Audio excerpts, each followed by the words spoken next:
외국인이 느낀 한국의 특성. 어서와 한국은 처음이지? 라든지 아니면 엄청 거슬러 올라가면 미녀들의 수다. 이런 것들처럼 외국인의 시점에서 한국을 어떻게 바라보는지 이 얘기가 참 많이 소개가 됩니다. 특히 요즘. 그리고 예전에는 외국인이 한국살이를 하면서 그 기간이 짧거나 한국어가 서툰 경우가 종종 있었는데 요즘은 훨씬 인원도 많아졌고 생각도 다양한, 출신도 다양한 분들이 한국 얘기를 하는 바람에 하고 있어서 이런 것도 이색적으로 보일 수 있구나. 근데 이거를 애국심, 와 역시 한국이 최고야로 바라볼 게 아니라 이건 미처 생각하지 못했다. 이런 점을 몇 가지가 느낀 게 있습니다. 우리는 빨리빨리라고 인식하죠. 그래서 너무 성급하다, 여유가 없다, 너무 바쁘게들 산다. 그런데 이거를 외부 사람이 보면은 즉각적으로 응답한다. 행정, 한국의 행정, 배송, 식당, 심지어 그 테이블에 설치되어 있는 단추 있죠. 띵동.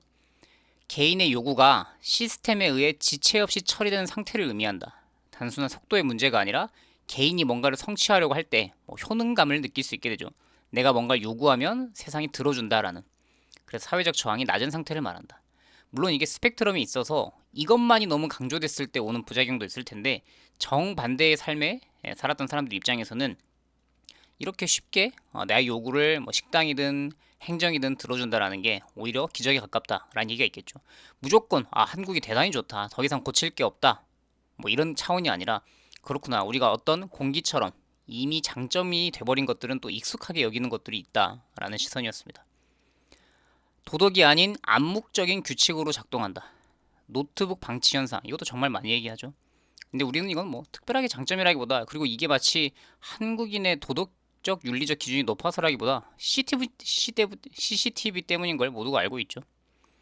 오지랖은 상호 인지다. 사생활 침해가 심하다.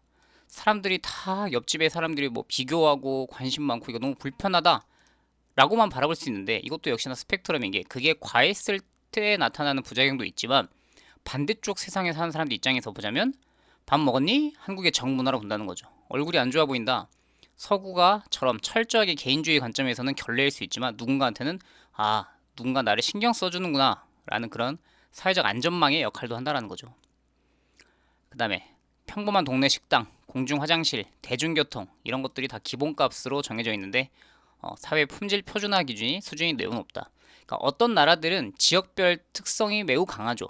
그래서 뭐 언어도 달라지는 것들도 있고 같은 나라인데 한 지역이 다른 쪽에서는 행정 체계도 다르고 언어도 다르고 화폐도 다르고 이런 경우도 있는데 우리는 표준화 수준이 너무 높기 때문에 어떤 경우에는 국내 여행을 어딜 가더라도 비슷하구나라는 지루함으로 느낄 수 있지만 또 어떤 사람들 입장에서는 어딜 가든 위생적인 식당, 깨끗한 화장실을 쓸 수 있다라는 그 최하하 수준이 일정 정도 보장이 됐다. 이런 것도 못 느끼고 있던 거죠.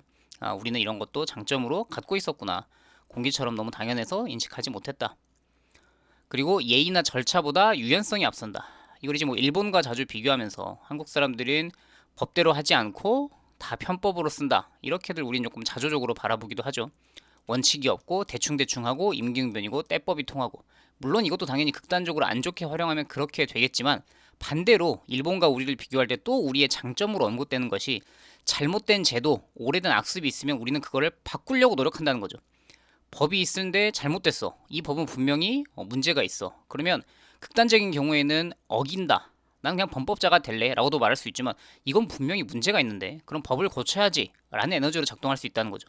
근데 정반대인 일본에서는 예약과 절차가 앞서기 때문에 사람들이 그저 그걸 따르는 순응하는 것도 안 좋은 거라는 거죠. 그래서 역시나 이것도 우리 입장에서 너무 앞서 나가고 그러니까 너무 그게 과한 측면에서 보자면 원칙이 없다. 한국 사람들은 법도 안 지킨다. 준법 정신이 투철하지 않다라고 여길 수도 있고 동전의 앞면이지만 반대쪽 측면에서 보자면 그 법이 문제가 있을 때 우리는 어떻게든 바꿔서 해결해 내려고는 역동성을 가지고 있다라고 볼 수도 있는 거겠죠. 또 최근에 제가 봤던 것 중에 그 스웨덴 유튜버가 한국에 왔더니 식사 자리에서 개인적인 본인이 있었던 이야기를 꺼내놓는 것 자체가 딱히 신뢰도 아니고 예의 없는 행동도 아니고 오히려 그것이 뭐 서로 연결되는 감각을 주는 것 같다라는 얘기를 했어요. 보니까 이게 그 서구 북유럽 국가 개인주의 독립적인 자아를 날 때부터 습득한 사람과 관계 상호전인전 자아, 이게 우리죠. 충돌 지점을 짚고 있다. 스웨덴을 비롯한 북유럽 사회는 타인에게 폐를 끼치지 않는 독립성을 최고의 가치로 친다. 그래서 너 잘난 거 드러내지 마라. 누가 너 관심 있는 거 얘기하라든. 이렇게 오히려 내부 통제가 엄청 강하다고 해요. 근데 반면 한국은 타인과 연결되어 있음을 확인하는 상호작용을 생존 전략으로 삼았다. 비용 없는 사회적 감시망. 그래서 북유럽에서 가장 문제가 되는 게 극단적인 그 선택이라든지 우울증 처방 약. 사람들이 고립돼 있다는 그 감각이 심하기 때문에 항정신성 약물 이런 사용이 엄청나게 높죠. 그래서 개인의 자유가 보장되는 거지만 역시나 동전의 뒷면처럼 고립사라든지 정서적 방치에 취약하다. 한국은 안 좋은 쪽으로 발달하면 오지랖이지만 그것이 저비용, 비용을 들이지 않는 사회적 안전망 역할을 한다. 그래서 현대 의학이라든지 복지 시스템이 포착되기 전에 공동체가 개인의 이상을 징후를 먼저 발견한다. 근데 이건 이제 한국도 어느 정도는 1인 가구라든지 서구화된 인식이 많이 들어와서 과연 이게 현재도 작동하는지는 모르겠습니다. 그리고 사생활을 중심하는 문화에서는 도움이 필요할 때 반드시 명시적인 요청을 해야 된다. 근데 이거는 도움을 구하는 사람에게 약간 부담감, 문턱으로 작용할 수 있다. 근데 이게 관계 중심 사회에서는 요청하기 전에 눈치껏 개입하기도 한다. 독립적 자아는 실패라든지 불행을 오롯이 나의 책임으로 받아들일 가능성이 있지만 한국에서는 슬픔도 타인과 공유할 수 있고 나의 불행이 우리 모두가 겪는 문제이구나. 그래서 이걸 사회 문제를 통해 함께 연대해서 해결하려는 그 에너지가 된다는 거죠. 고맥락 커뮤니케이션, 에너지 효율이 넓다.